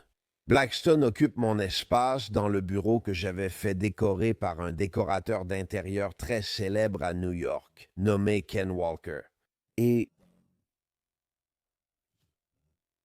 probablement la 3e plus grande société de capital investissement actuellement. Ils ont pris mon espace, c'est l'espace que j'ai décoré et conçu. Et donc j'ai pris ma retraite, j'ai créé cette entreprise, j'ai beaucoup gagné. Une sortie. Et pourtant, je l'avais. Quand j'ai vendu l'entreprise, mes clients ne voulaient pas suivre les repreneurs. J'avais une grosse affaire avec 12 employés et mon propre portefeuille. Mike Nelson est alors venu me dire « Écoute, tu as fini, je comprends. Tu as gagné beaucoup d'argent, j'ai veillé à ce que tout le monde soit payé, mais vraiment, et j'avais rencontré ma future femme à cet endroit. Donc j'étais impliqué dans un genre de fantasme hollywoodien, une romance et une cour. Et nous voyageons et faisons toutes sortes de choses formidables ensemble. Et nous nous installons et planifions une famille. Mes employés disaient, je les ai garés et vérifiés qu'ils allaient bien. Ils refusaient de travailler pour les nouveaux propriétaires. Et il y avait quelques gars que je connaissais très bien, je les considère comme des amis. Nous travaillions dans une petite banque d'investissement appelée Tornwater. C'était une société en commandite par action, une LLP, et c'était juste de l'autre côté de la rue, dans une maison en grès brun. Ils avaient une maison en grès brun à New York qui vaudrait aujourd'hui 150 millions de dollars. C'était juste en face de mon appartement où je vivais, alors j'ai installé mes 12 gars à cet endroit. Je les ai laissés continuer les affaires. Notre activité de courtage, rien que notre clientèle, générait probablement un demi-million par mois, et j'en étais le principal bénéficiaire. Et c'était juste comme... Tu sais, je laissais les gars en avoir la majeure partie. Et à un moment donné, ils sont venus me voir et m'ont dit « Écoute, tu es vraiment doué pour ça. Tu as monté une société, le Wall Street Journal. Tout le monde te cherche. Et tu as monté la boîte la plus en vue de New York. Et en moins de 2 ans, tu es reparti avec 50 millions de dollars. Tu comprends tout ça. Je veux dire, on ne veut pas bosser pour ces gens-là. On travaille dur pendant qu'eux déjeunent, fument des cigares, boivent et touchent 150 000 dollars par mois. Ils ont dit, on veut avoir notre propre boîte. J'ai dit que je ne voulais pas faire ça. Je venais juste de le faire. Ça ne m'intéressait pas vraiment. C'est beaucoup de travail. Tu peux prendre ta retraite à ce stade. J'étais à la retraite, j'étais plus ou moins à la retraite. Je ne travaillais pas vraiment, non. Alors ils ont dit, écoute, je me fiance, je me marie. J'achète à ma femme une grande maison sur Long Island, sur la plage. Nous avons un bel appartement à Manhattan, on a des enfants, des chiens, tout ça. Ensuite, ces gars me supplient. J'ai dit, je vais te dire ce que je vais faire. Je ne veux rien posséder. Je ne veux rien posséder. Mais si tu veux que ce soit à ton nom et que tu veux t'en occuper, gérer tout ça, je t'aiderai. Donc moi, je l'ai fait, je leur ai tout expliqué. Plus tard, le gouvernement m'accuserait d'en être le propriétaire secret. Pourquoi devrais-je posséder cette société en secret? Je possédais une société 5 minutes avant et 10 minutes après, à mon nom. Pourquoi est-ce que je posséderais en secret cette boîte de merde? Tu comprends comment ils essaient encore et encore de trouver un crime alors qu'il n'y en avait pas? C'est leur grande spécialité. Tu gérais secrètement ce concessionnaire en ruine. Je n'ai jamais rien possédé en cachette. Tout ce que je possède, je le possède. Et si je ne veux pas le posséder, je ne le possède pas. Pas intéressé? Je veux dire, c'est la chose la plus stupide au monde. Si ça vaut la peine d'être possédé, je vais le posséder. Mais si j'aide un gars, j'aide un gars. Donc, ces gars qui travaillaient pour moi n'étaient pas très malins, mais travailleurs et de bons gars. Le deuxième, ils avaient leur propre entreprise. Ils buvaient, fumaient, sniffaient. Parce que maintenant, ils gagnent vraiment de l'argent. Ils font quelques millions par mois. On cartonne. Partout où j'allais dans le monde de la bourse, tout le monde voulait venir. Je suis un gars ordinaire, le courtier des courtiers. Je connais le métier, je suis très à l'aise à l'oral, je suis très bon pour parler et je suis un leader né. Et donc, une fois que j'ai compris le truc, je n'ai besoin de personne d'autre. Je fais juste les choses. Si d'autres veulent venir, plus on est, mieux c'est. Allons-y. Tant que tu es propre et que tu es un gars correct, ces gars-là arrêtent d'être corrects, arrêtent d'être propres. À un moment, je me suis dit, je n'ai même plus envie d'être associé à ces gars-là. Lors de mon procès, j'ai dit « Vous voulez vous débarrasser de moi. Je me plains, mais ce n'est pas mon cabinet. Je n'ai pas le pouvoir, mais en tant que Bruxelles-Mandel, je me dis « Je n'aime pas ça. Je n'approuve pas ceci. » Alors ils ont commencé à faire des choses en cachette, des violences domestiques, à frapper leurs copines parce qu'ils étaient défoncés. Ils faisaient toutes sortes de folies. Les gars sont devenus fous. Ils sont devenus comme moi quand j'avais une 20aine d'années. Quand je suis devenu fou, ils sont devenus fous. Ils devenaient fous. Ils n'auraient jamais eu accès à ce genre d'argent ou de pouvoir. Mais je leur ai montré, je leur ai donné, et j'ai mis la clé dans le moteur, je leur ai montré comment faire toutes ces choses différentes. Alors j'ai dit, il faut que je sorte de ça, il faut que je m'extrais de cette situation. Alors j'ai dit, je vais vous dire un truc, les gars. Nous avons conclu un accord légitime, chacun avec ses avocats. C'était conflictuel, mais on a trouvé un accord. Ils me paient 70 000 $ par mois. Vous savez, pour toujours. Pour eux, c'est une super affaire, parce que l'entreprise génère 70 000 $ par mois. Avec mon entreprise que je leur ai laissé gérer, je gagnais 70 000 $ par mois. J'ai dit, je me retire, on a un bébé, on est à la plage. 2000 la fin des années 90, je gagne de l'argent sur le marché, je fais du trading ici, je fais du trading là. Et en mars 2000, il y a eu le grand crack des dot-com, la bulle Internet a éclaté. Et pour vous donner un exemple, la plus grande entreprise du monde s'appelait WorldCom. La compagnie de téléphone est tombée à zéro à cause d'une fraude. La plus grande entreprise du monde, la 4e plus grande entreprise d'Amérique, la plus grande entreprise énergétique, zéro. Enron a tout perdu. Lucent Technologies, une entreprise belle notée à plus. De 82 à 0. L'Amazon de Jeff Bezos, vous connaissez tous, de 330 $ à 3 $. Cela vient d'être révélé par Jeff Bezos lui-même. C'est qu'il a failli faire faillite pendant des mois, il était proche de la banqueroute, il a failli ne pas pouvoir payer ses employés, toutes ces choses-là. Apparemment, c'était la fin du monde. Et ils exhibent des gens à la télévision. Je suis assis là à garder mon nouveau-né et je regarde CNBC dans un magnifique bureau. Dans une 500 mètres carrés, j'ai mis 80 000 dans le jardin avec des terrasses à plusieurs niveaux, des jardins et toutes sortes de choses géniales. Et je regarde tous ces types. Ils défilent à la télévision, essayant de promouvoir le marché. C'est juste une petite baisse passagère, mais ça va revenir. Si tu as de la qualité, tout revient. C'est la bourse. Crétin après crétin après crétin, ils défilent. Et je regarde ça en me disant, je ne comprends rien, personne ne comprend. Et je trouve tout le monde stupide. De temps en temps, les cartes sont redistribuées. Dans chaque secteur, c'est juste une loi du business. Si tu étudies le business, si tu étudies l'industrie, tu verras que ça arrive tout le temps. Et j'écoute ces gens et je sors un bloc-notes et je commence à faire ce que je fais. Stéphanie dira toujours, je sais combien on va gagner selon le nombre de bloc-notes sortis. Donc j'ai mes bloc-notes devant moi et je griffonne des trucs et à ce moment-là, je me rends compte de quelque chose. J'ai déjà la maison, la femme, l'enfant, les voitures, les chiens. Je suis heureux. Ma drogue favorite a toujours été le mot « plus ». Je prends le téléphone, j'appelle un de mes avocats préférés et je dis « Rick, je vais te dire ce que je veux faire. » Et je lui explique la structure d'une toute nouvelle banque d'investissement et société de courtage international. J'ai dit « Personne ne comprend. » Nous allons pouvoir acheter des actifs pour 500 sur le dollar dans le secteur du courtage sinistré. Et je crée un prospectus, un document, et je leur donne la structure. Je vais posséder 7 millions d'actions, il y aura encore 7 millions d'actions. Dans le trésor, je vais vendre 6 millions d'actions à 150 $. Nous obtiendrons 9 millions de dollars avec 1 million de commissions à payer. Et ensuite, je veux prendre 1 million d'actions. Je vais les distribuer à des personnes qui comptent pour moi et qui ont de la valeur. Et je vais introduire cette société en bourse sur une place étrangère.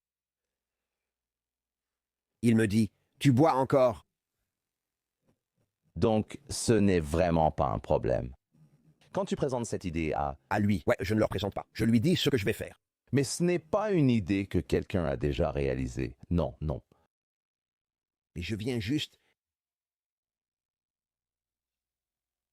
J'ai l'impression que les gens ne comprennent pas certaines choses. C'était une opportunité totalement ouverte. C'est comme ce que je vois dans le jeu médiatique, vois ce que je vois. Aujourd'hui, tu vois les choses différemment. Bien sûr, c'est le cas. C'est pour ça que tu gagnes de l'argent. J'ai une vision différente, ayant joué à un autre jeu que la plupart. Je vois réellement le terrain, je vois comment les actions se développent. Tu sais, moi, c'est comme, écoute, je n'ai jamais joué au hockey et je vais regarder un match de hockey et j'adore ça. C'est tellement rapide. Je ne comprends rien, bordel. Mais ils organisent des actions, les gars ont des postes et se placent sur la glace en haut et en bas. Je vais te dire un truc. Quand tu joues au hockey, il y a un sens que tu développes en jouant au hockey. Et ça ne vient qu'en le faisant assez longtemps. Mais quand tu es sur la glace, parce que le hockey va comme ça, c'est incroyablement rapide. Sur la glace, tu sais exactement ce qui va arriver. C'est comme s'il n'y avait rien d'autre, sauf que tu as déjà vu cette chose 1000 fois et tu sais exactement ce qui va se passer. Chaque séquence d'événements avant qu'elle n'arrive, environ 5 à 10 secondes ou 30 secondes avant, et tu as ce pressentiment. Donc je sais que quand un gars envoie le palet, je sais où le... Je ne l'ai même pas dans mon champ de vision, mais je peux te dire, le sentir sans regarder, où chaque personne se trouve sur la glace derrière moi, précisément où ils vont, où ils étaient, et le jeu qu'ils feront ensuite. Mais quand tu joues avec les pros, tout le monde a ça. Oui, tu es en concurrence avec tout cela. Tout le monde l'a. Mais c'est comme si tu avais un sixième sens, comme voir dans le futur. Un instinct, un sens, une vision. Tu vois, j'ai ça avec la bourse et même mieux, je l'ai. Je l'ai précisément. Donc, tu parles du hockey situationnel. Oui. Il balance il balance le palais. Il rentre dans l'enclave. Tu sais, tu connais les mouvements qui se passent. D'accord. Donc, je vois ce qui arrive. Avec la technologie des médias et la bourse, je le vois. Vous voyez un podcasteur nommé Joe Rogan qui obtient un contrat de 200 millions de dollars de Spotify et les gens me disent « Comment peuvent-ils payer Joe Rogan 200 millions de dollars? » Était-il fou? Et je vois ce que Spotify va faire. Tu vois aussi la hausse de la capitalisation boursière de Spotify. Je sais, eh bien, ça c'est secondaire. Ouais, je sais. Je vois où ça va. Oui, je vois toutes les ramifications qui arrivent. Je comprends, je le vois, je vois nous deux assis ici. C'est limpide pour moi. Et en 2000, j'ai vu la même chose. Et donc, je l'ai créé. J'ai créé presque comme une thèse et je l'ai écrite. Et ça s'appelle Sky Capital. J'en écris une maintenant pour les médias bruts. La même chose. Je veux juste que tu comprennes que je le dis en direct. Bonjour, ça va? À ces 700 000 abonnés et followers. Je le vois clairement, c'est pourquoi je fais des médias bruts, car je n'en ai pas besoin. Tu comprends? Je devrais aller voir des gens, pourquoi ne pas acheter un bateau et faire le tour du monde? Pour moi, c'est une question d'héritage. Je ne veux pas que le dernier grand chapitre de l'histoire de Ross Mandel soit étalé en prison. Il a fait scandale à la bourse et a été arrêté comme escroc. Je ne veux pas vivre ça. Ce n'est pas mon héritage. Ce n'est pas comme ça que je veux finir. Je veux quelque chose que toute ma famille et mes enfants puissent voir. Que mes années sont marquées par des poursuites injustifiées, une incarcération injuste et qu'ils ont illégalement rassemblé des preuves contre moi. Je veux ce dossier. Pour dire, ce n'est qu'un astérisque dans l'histoire de Ross Mandel, tout comme l'histoire de Donald Trump ne sera pas cela. C'était un ancien président milliardaire de 77 ans qui a été reconnu coupable de 92 chefs d'accusation de crime. Ils lui ont retiré son entreprise et pris l'argent de ses enfants ainsi que tout ce qu'il prévoyait de lui faire. S'il n'avait pas gagné cette élection, Donald Trump serait en prison en ce moment. Juste pour que vous le sachiez, et vous savez, Vous pouvez changer le passé en faisant des choses aujourd'hui. C'est ce que dit la Kabbale. Et j'ai donné un exemple de cela à quelqu'un récemment pour faire court. Donc c'est en 2000, je fais un croquis d'une proposition et les gens se sont moqués de moi, ils se sont moqués de moi. Tous les gars qui payaient les 70 000 par mois qui arnaquèrent les clients allaient en prison pour violence domestique et prenaient de la drogue pendant la journée. Pour toutes ces choses ridicules, ils se sont moqués de moi. Tout le monde pensait que le marché s'était effondré en mars 2000. Ça va bientôt revenir. J'ai fini par racheter leur entreprise avec du papier. Je les ai tous fait signer. Je ne leur ai donné aucun dollar d'avance. J'ai acheté les actifs de 9 entreprises différentes en un an sans dépenser d'argent. Il s'est avéré que ce papier avait beaucoup de valeur, parce que je suis doué pour ce genre de choses. J'ai acheté toute une banque pour 120 millions de dollars, je n'ai payé que ça. C'était, La banque avait 100 000 clients avec des comptes et avait réalisé un chiffre d'affaires de 500 millions l'année précédente. Je n'ai dépensé que 2 millions en cash. Je les ai achetés pour 20 millions d'actions à 6 dollars et ils ont touché la totalité des 122 millions parce que je suis doué pour ça. Mais donc j'ai fait cette proposition. Ils ont ri. J'ai créé un document, un site web et réuni des personnes que j'estime et qui pouvaient apporter de la valeur. J'ai présenté l'idée et puis quelques gars ont investi de l'argent. Puis tout à coup, je me suis retrouvé à faire ça. J'ai pris un local, je ne voulais pas être associé à cette autre entreprise, celle dont on m'accuse de contrôler secrètement. J'ai loué un local au Sandys Wall Street, un bel immeuble, une pièce similaire pour 1 000 $ par mois. J'ai embauché une jeune portoricaine qui avait besoin d'un emploi. Elle n'était pas douée. Mais Marie, je suis désolé, comment vas-tu? J'espère que tu vas bien. C'est comme une arrière-grand-mère, et il y a environ 30 filles dans sa famille. Apparemment, elles ont eu une activité sexuelle très tôt, ou je ne sais pas comment elles font, mais elles ont des enfants, tu vois? Tu sais, c'est une jolie femme de 35 ans, déjà grand-mère. Je comprends le calcul, mais ça m'étonne, c'est fou.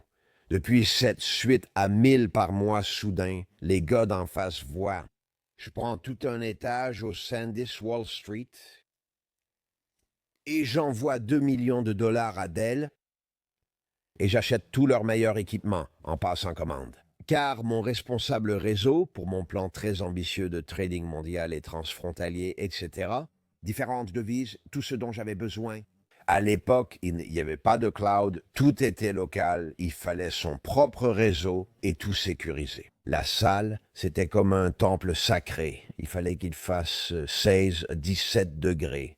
Je devais avoir quelqu'un sur place en permanence avec des alarmes toujours à surveiller, donc je comprends. Le matériel Dell a été livré 1 mois plus tard, puis le 11 septembre est arrivé.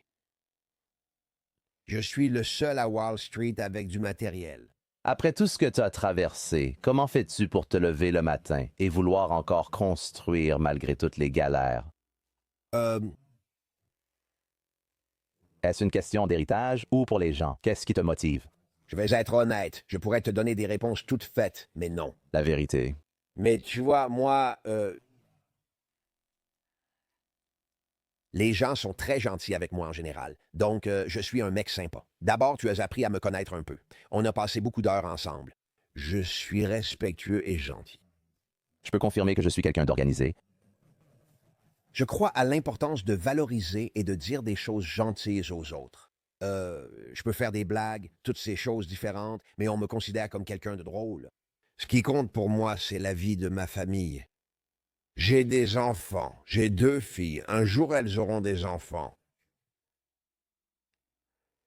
Et j'ai travaillé dur.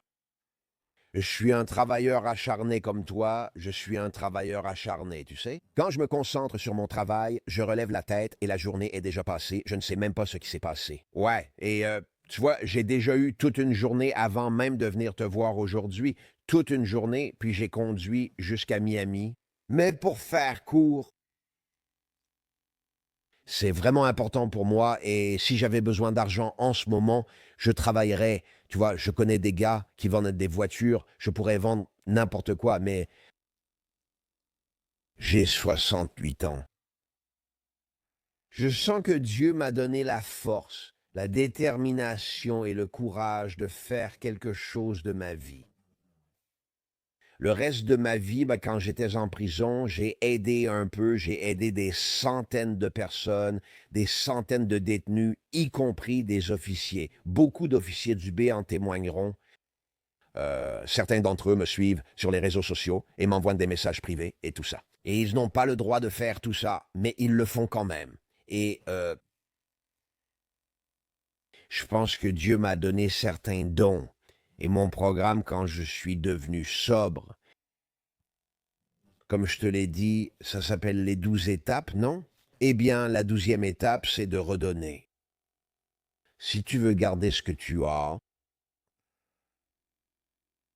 tu dois le donner. On te l'a donné gratuitement. Tu dois le donner. C'est le vieil adage. Tout ce que je donne, je le reçois au centuple. Je pourrais en témoigner à la lumière de la vie de mes enfants. Il y a comme un principe dans l'univers qui agit pour moi comme la gravité. Et j'ai l'impression que je peux aider. J'ai l'impression que je peux aider presque tout le monde. Je déteste le dire comme ça. Je ne veux pas l'être. Je suis imbu de moi-même et je suis probablement un narcissique et tout ça, c'est ce que je suis. Et c'est probablement vrai. Mais à ce stade de ma vie, je pense que si je ne ressentais pas ça, alors qu'est-ce que j'aurais vraiment accompli dans ma vie? Et tu sais, le plus grand sentiment que j'ai eu dans ma vie, c'est quand j'aide les autres et que je vois la lumière s'allumer dans leurs yeux. J'ai un programme de mastermind pour lequel nous faisons payer. Et ça a été le plus beau cadeau pour moi. Parce que je ne suis pas dans mon secteur, je ne suis pas à Wall Street. Je peux aider n'importe qui en ce qui concerne les marchés. Et je le fais. J'aide les gens, mais j'aide vraiment les gens. Les hommes naviguent dans la vie, les affaires, la famille, le stress, l'anxiété, les questions juridiques, tout. Et les femmes aussi maintenant. Et c'est tout simplement l'une des choses les plus gratifiantes qui soient. Mon ex-femme écoutait quelques-unes de ces réunions de réflexion et elle m'a dit « C'est ta vocation. Tu pourrais rester dans ton appartement jusqu'à tes 80 ans et aider les gens tant que tu peux parler. » Je ressens une vocation supérieure, c'est vrai. Tout ce que je t'ai dit est sincère et vient du cœur. La vie de mes enfants compte pour moi. À ma sortie de prison, mes enfants voulaient peu me voir. Donc, tu sais, je n'avais pas le droit d'apparaître sur une photo avec eux, ni de les mettre sur les réseaux sociaux. Laisse tomber, papa. Il y a eu un moment, quand ils ont commencé à sortir ensemble, où ils m'ont rencontré pour un dîner de famille. Tu te souviens, ils ont vécu sans moi pendant 10 ans? Elles étaient toutes petites, 11 et 14 ans quand je suis parti, et elles étaient très embarrassées. Les enfants sont cruels. Elles ont quitté les réseaux sociaux un temps. American Greed est sorti. Encore aujourd'hui, si tu dis American Greed à ma femme, elle a les larmes aux yeux. Elle se met à pleurer, comme si ça l'avait profondément touchée. Qu'est-ce qu'elle a fait de mal? Et les gens s'en prennent à elle parce que les gens sont cruels. Et je veux changer le récit, je veux laisser un héritage positif qui reflète vraiment la vie que j'ai vécue. Pas des conneries à la con. Je veux dire, si Donald Trump n'avait pas gagné cette élection, il serait passé pour l'un des plus grands escrocs de l'histoire de l'Amérique. Il pourrait même être vu comme l'un des plus grands présidents américains. Fou, non? Réfléchis à ça. C'est un peu comme mon histoire, tu sais, mais je vais le dire comme ça maintenant parce que je veux être très honnête avec vous. J'adore un peu ce truc. Je ne me sens pas comme si j'avais 68 ans. Je suis désormais investi dans le podcast, le mentorat et la création d'une entreprise médiatique. Je pouvais sentir, tu sais, ils vendent. Un requin peut sentir le sang dans l'eau à 1 kilomètre de distance. Si tu agites les bras, ça éclabousse. Ils peuvent percevoir le son à 1 kilomètre. J'ai l'impression de voir ce qui arrive avec les médias bruts à 1 kilomètre de distance. Je le vois. Tout ce que j'ai vu d'aussi clair dans ma vie finit par arriver. Alors maintenant, je suis un peu accro. Parce que, je dois dire, jusqu'à il y a quelques mois, j'aurais pu tout arrêter. J'aurais pu simplement dire, tant pis, ça n'en vaut pas la peine. Vraiment pas la peine. Je sais bien gagner ma vie, pas besoin de faire ces conneries pour de l'argent. Je reste devant mon ordinateur. C'est facile pour moi. Je pourrais faire ça toute ma vie, mais j'ai l'impression que je peux accomplir quelque chose de vraiment grand. Et tu le sais, tu es Scott Clary, joueur de hockey de Toronto, n'est-ce pas? Un cadre d'Ottawa, n'est-ce pas? Tu attires maintenant l'attention de plus d'1 million de personnes. Tu commandes plus d'1 million de regards. Toi. C'est fou. Mais c'est génial, non? Oui, c'est le miracle de ce qu'on fait tous ici aujourd'hui. Combien de personnes vont voir ça? Les extraits et tout le reste.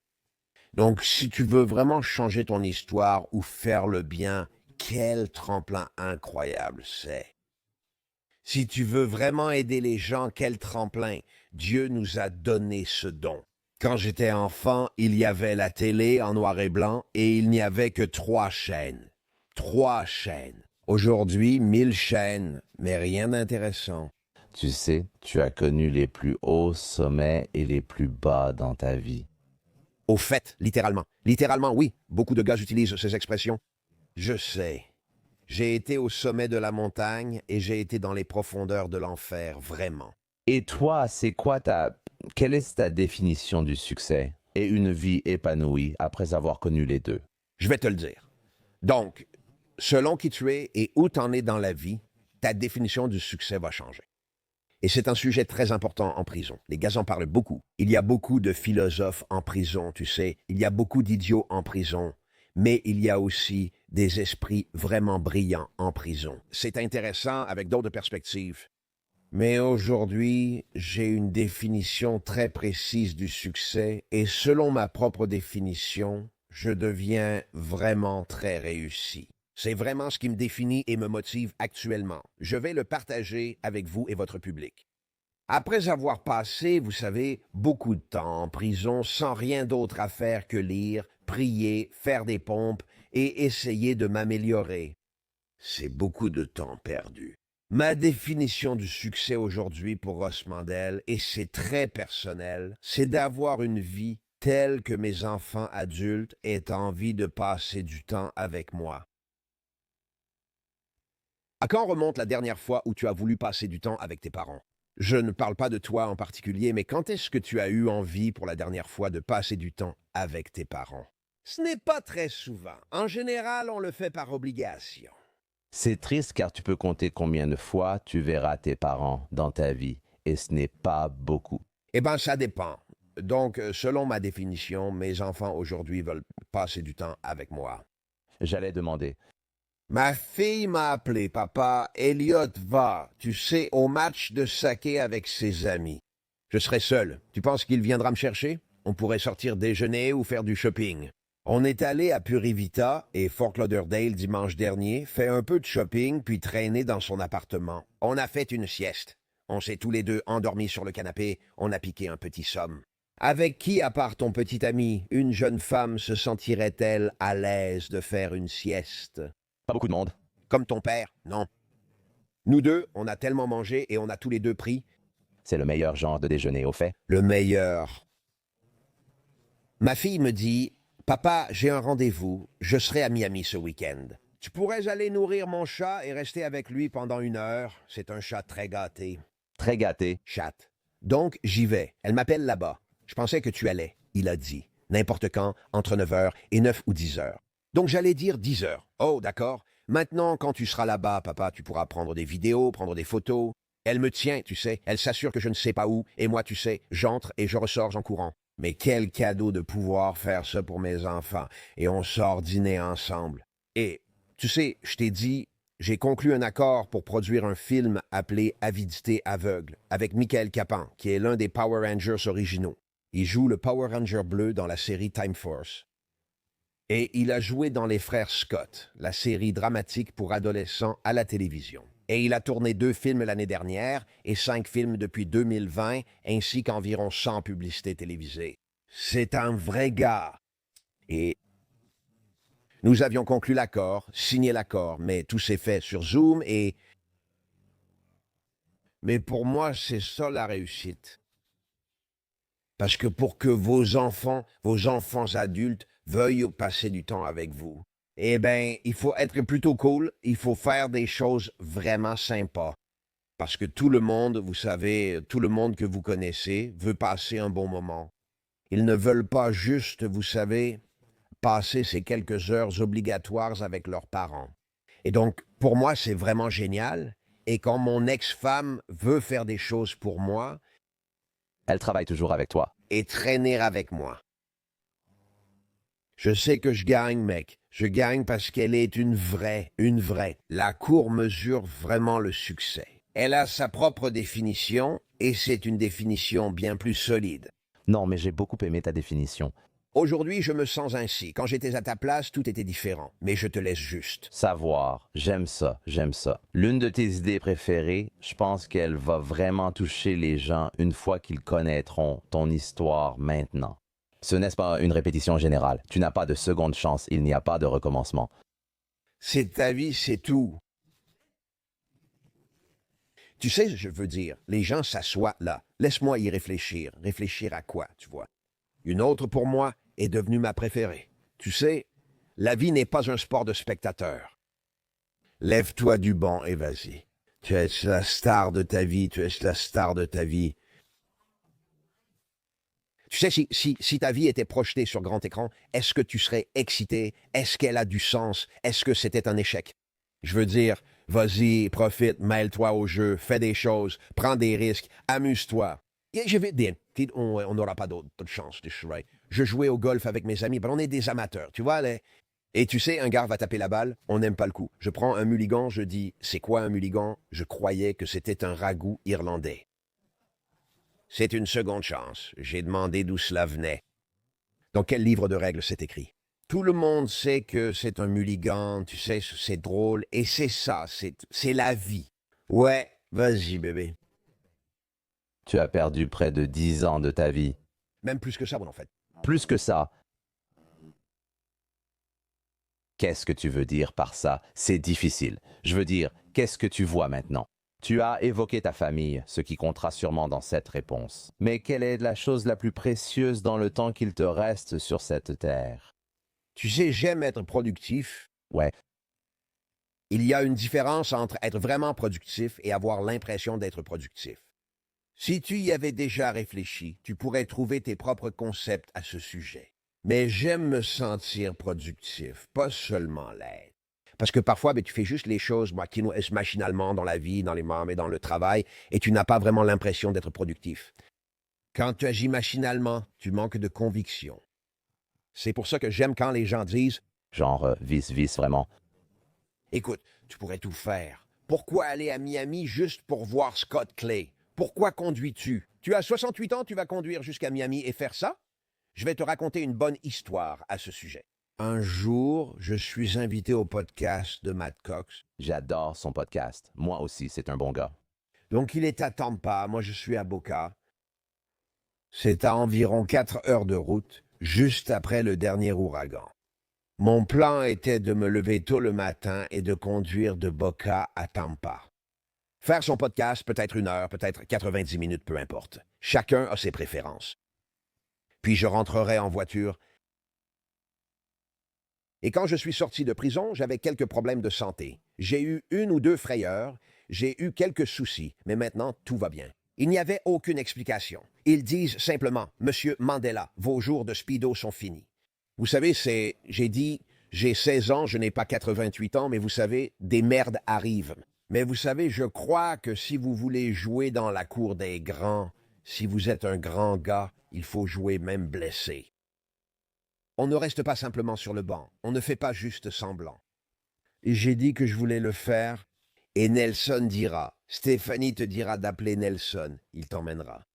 J'ai dit, bien sûr qu'il le ferait, mais je veux le faire. Elle me répond, je ne comprends pas, tu es fou? Tu vas traverser l'État en voiture, faire un podcast et rentrer chez toi le même jour? Réfléchis bien, vraiment. Mais oui, après tout, pourquoi pas? Putain, qu'est-ce que je fais? Qu'est-ce que je suis? Je ne suis pas, tu sais, en train de bosser sur un chantier sous le soleil brûlant. Ouais, tu fais juste de la route. Je ne pose pas des parpaings, non? Je ne savais vraiment rien. Je me suis levé, j'y suis allé en voiture. Il y avait 4 heures de route et plein de merde partout, surtout près de la côte ouest de la Floride. C'est mauvais, il y a quelques détours. Et j'arrive là-bas et j'ai dit, les vendredis étaient le moment où ça commençait. J'ai dit, alors, tu préfères que ça dure 1 heure? J'étais nouveau dans tout ça, je n'avais aucune idée. 40 minutes, enfin, quelle est la limite de temps? Et il me dit, de mec, t'es Ross Mandel. On va rester ici jusqu'à ce que tu ne trouves plus un mot à dire. On veut n'importe quoi. Tu vas parler, on enregistre, t'es là, je peux sûrement parler. Ils ont dit, on est déjà resté ici 4 heures. 5 heures et 13 minutes après. T'as fait un podcast de 5 heures avec lui. 5 heures et 13 minutes. Je pensais que c'était ça. Il n'a pas publié 5 heures, non? Tu as écouté? 46 000 vues, 5 heures et 13 minutes. C'est tout récent, je viens de découvrir ça hier, mais je vois qu'il l'a fait en janvier. Il a extrait un clip de 20 minutes spécifiquement sur la bourse et il a juste publié ça. Mais ça durait 5 heures et 13 minutes. On a parlé 1 demi-heure avant et environ 1 demi-heure après. Et ensuite, j'ai d'abord dû conduire 4 heures pour rentrer chez moi. Et c'était une excellente journée. C'était une excellente journée. Et tu sais, Stéphanie disait, arrête-toi, prends une chambre d'hôtel. Tu vois ce que je veux dire? Les gens trouvent ça drôle. J'ai donc conduit, bien sûr, mon homologue là-bas. Il va à Orlando, il prend un hôtel, tu sais, il se fait faire une manucure, une pédicure là-bas. Il profite de la vie. Mon frère Nelson, tu sais, je dis ça comme ça. Donc, on a fait 8 heures de route, 5 heures de podcast, 1 heure, une demi-heure, une demi-heure. Donc, c'est une grosse journée, non? Et je ne me sentais pas vraiment bien, mais je l'ai fait. Et tu veux savoir quoi? C'était une super journée. C'était une super journée. Et il m'a demandé, pourquoi tu as fait ça? J'ai dit que je voulais voir si j'en étais capable. Je voulais me tester. J'ai été enfermé pendant 10 ans. Je n'ai pas conduit de voiture pendant 10 ans. La seule fois où j'étais dans une voiture, c'était quand il m'enchaînait et qu'il me déplaçait d'un endroit à l'autre. Tu comprends? Menotté à l'arrière d'un fourgon, chaîne aux jambes et à la taille. Tu ne le croirais pas, j'ai dit que je pourrais conduire ici. Et ai-je été payé pour ça? Non. Cela m'a-t-il coûté de l'argent? Oui. 2 pleins d'essence. Je ne sais pas ce que c'était. Mais ce que je veux vous dire, c'est que c'était un super sentiment de venir te voir comme aujourd'hui. C'est génial, c'est vraiment génial. Je veux dire, tu es un mec génial. Le studio est génial. Tu sais, c'est mon histoire, j'ai entendu la tienne, j'ai l'impression de te connaître. Et c'est... Mais tu sais, on ne fait pas de gros travaux, on ne soude pas à 3000 pieds sous le niveau de la mer. Tu sais, on discute et il y a la climatisation. C'est sympa, mon pote. Et donc, je pense que c'est vraiment... Et si on aide une personne, si une personne reçoit une quelconque aide ou du réconfort grâce à ça, si on les divertit, on a fait une bonne chose. Tu as beaucoup donné au public et je t'en suis reconnaissant. Quels sont les derniers mots de sagesse que tu aimerais leur laisser? Avons-nous oublié un sujet utile pour le public selon toi? Quand ils essaient de naviguer dans la vie, les affaires ou même en dehors des affaires, simplement la vie en général. Tu sais, je vais emprunter ceci à quelqu'un qui était considéré comme l'un des hommes les plus intelligents de l'histoire du monde. Et sur son lit de mort, il a dit, et je répète ceci au public comme si c'était moi, tu sais, tout ce qui peut être résolu ou guéri par le temps ou par l'argent est un souci, pas un problème. C'est très important de comprendre cela. En général, dans la routine de la vie, les gens croient qu'ils ont ces problèmes. Ils n'ont pas de problème. La plupart des gens n'ont pas de problème, mais ils ont des soucis. Et si vous pouvez guérir, si vous pouvez résoudre une situation avec de l'argent ou avec du temps, ce n'est pas un problème. Vous avez un souci. Donc j'ai fait du temps. Je me suis littéralement présenté dans une prison en 2014 et en gros, je n'ai été libéré qu'en 2024. Ce n'était pas un problème, c'était un souci. Maintenant, les soucis sont sérieux, mais c'était un souci. Un problème, c'est différent. Vous avez une tumeur cérébrale. Vos jours sont comptés, c'est un problème. Ce sont donc des choses auxquelles les gens devraient vraiment réfléchir, parce que je crois que nous maîtrisons notre destin. En grande partie, je pense que Dieu, notre Créateur, notre Fabricant, nous donne l'opportunité de conquérir des vies, nos propres vies. Nous pouvons maîtriser nos vies.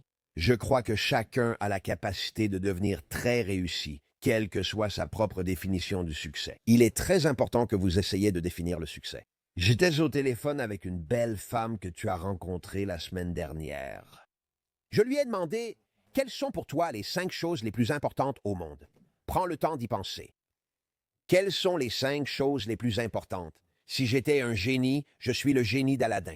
Tu frottes la lampe, je sors. Tu peux tout avoir. Quelles sont les 5 choses que tu veux et les 5 plus importantes pour toi? Et c'est ton point de départ dans la vie. C'est comme ça que tu triangules où tu es. Beaucoup veulent réussir, que ce soit en affaires, dans la vie, les relations ou le podcasting, à la bourse. En gros, dans n'importe quelle entreprise. Et je pense que tout le monde réussirait parce que je pense que les gens À peu près tout le monde veut réussir, mais personne ne comprend. Et il y a 1 million de livres, il y a 1 million d'émissions, il y a 1 million de podcasts, il y a 1 million de théories sur la façon de réussir en bourse. Dans les relations, ils avaient toujours une histoire. Mais les gens ignorent où est la ligne de départ. Où dois-je aller? Montre-moi où je dois me présenter et où commence la course, et je pourrai y participer. Armés de Google, de livres, de sagesse, de philosophes et de mentors, les gens ignorent où se présenter. Où se trouve la ligne de départ? C'est, selon moi, l'un des points essentiels. Et tout ce qui peut être résolu avec du temps ou de l'argent n'est qu'un problème. Les gens n'ont pas de problème comme ils le pensent. Je ne peux pas payer le loyer, je n'ai pas assez pour vivre. Comment vais-je subvenir aux besoins de mes enfants? Je veux dire, ce sont des problèmes. Ne les rends pas plus importants qu'ils ne le sont. Quand tu vois une colline, ça va. Mais face à une montagne, tu te dis « Oh mon Dieu, je ne peux pas ». Et c'est très important de remettre les choses en perspective. C'est très sage. Quand les gens voient des problèmes, quand les gens considèrent les difficultés comme des problèmes qui peuvent saboter toute leur vie, eh bien, c'est du sabotage, c'est ce qui arrive. J'ai donc tenté de mettre cela en perspective. Cela exige réflexion et compréhension. Je préfère ne pas détailler les problèmes, car ceux qui en ont risqueraient de paniquer. Je t'ai déjà dit que tu ressembles à Ben Affleck. j'ai déjà entendu ça. Je te regarde, on dirait Ben Affleck. Ce n'est pas le pire. Écoute, ouais, tu sais, c'est une bonne chose. C'est une bonne chose. Ce n'est certainement pas un problème ou un souci. Je prends ça n'importe quand. Tu ressembles de plus en plus à Ben Affleck, c'est fou. Où est-ce que les gens peuvent te contacter? Où peuvent-ils en savoir plus sur Raw Media, sur certains des contenus sur lesquels tu travailles? Tout ça. Merci. rossmandel.com est un site web. Ross avec 2 S Mandel, c'est M-A-N-D-E-L-L. Comme ça se prononce. Ross Mandel sur Instagram, sur Facebook. J'ai une page d'amis et une page de fans. Suivez-moi, contactez-moi, envoyez-moi une demande d'amis. Je suis sur YouTube, le vrai Ross Mandel. Oui, veuillez vous abonner. Info sur rossmandel.com. Mon équipe est disponible 24 heures sur 24 et 7 jours sur 7. Ils vous répondront, je vous le promets, en quelques heures. Au pire, nous avons un programme de mentorat où je guide des personnes, je maîtrise mon programme, je fais du conseil. Si vous avez une entreprise, une société, un souci ou un problème, Dernière chose, j'aime toujours te demander, tu as partagé beaucoup de sagesse et tu as mentionné plusieurs fois à quel point ta famille, tes enfants sont importants pour toi. Si tu ne pouvais transmettre qu'une seule chose apprise dans ta vie, laquelle choisirais-tu? Dans cet exercice, tu n'as le droit de transmettre qu'une seule leçon à tes enfants. Quelle serait cette leçon, d'une certaine manière? investis en toi, crois en toi. N'achète pas tout ce que tout le monde vend. Ne te laisse pas berner par l'illusion.